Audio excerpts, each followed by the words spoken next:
Well, this week, the French woman who was allegedly raped by 51 men over the course of a decade was seen leaving a French court wearing a silk scarf featuring the work of a female Indigenous artist. The scarf was sent to Gisele Pelicot by a group here in Australia called the Older Women's Network as a gesture of love and solidarity. And we are joined now by the group's CEO, Yumi Lee. Yumi, thank you so much for coming in this morning.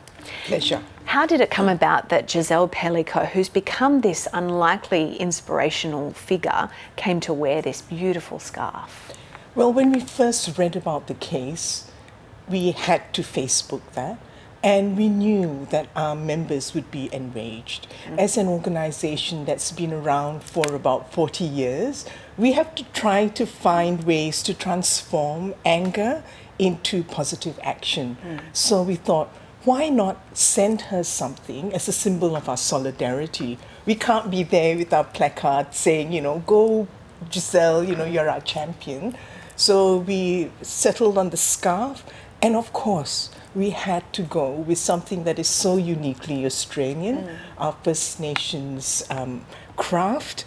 And the artist is an older woman herself. Her name is Mulia Tinki Mani, and that drawing that she did symbolized some healing as well. So we thought, when she wears this, it's a connection to that 60,000-year history of our First Nations people who have survived regardless, against all odds, including the violence of colonialism.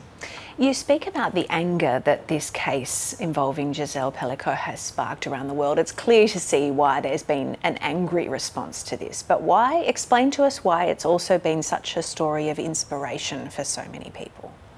I think one of the reasons why it's so inspiring to all of us is that she, despite all that pain, that suffering, she has decided to make this trial public.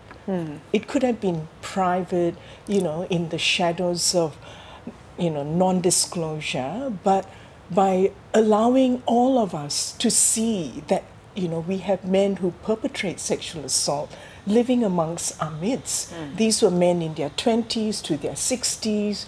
They were people you would see every day as you go about your lives. And so that enabled us to talk about the issue. And as she said, she wants women to look at her and say, if Mrs. Pelicot can do it, so can I. And the other thing that's really inspiring about Gisele is her dignity, the way she's carried herself. We know how horrific the rape that she has endured over 10 years. Her health suffered, her mental health suffered. And yet, she took this stand, and that powerful statement that she made, shame must change sides. As you say, your organisation has been ongoing for 40 years now.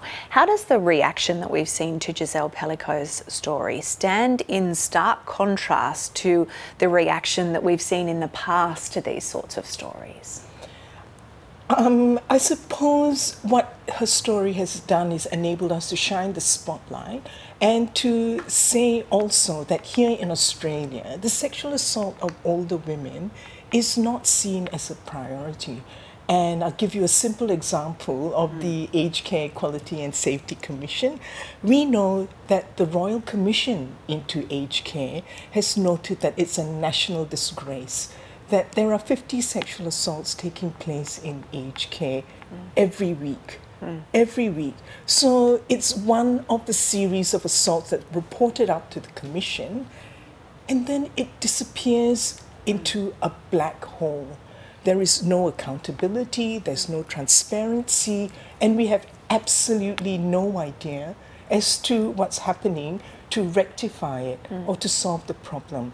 And the abuse of older women just falls into that massive hole between the work of violence against women and so-called elder abuse.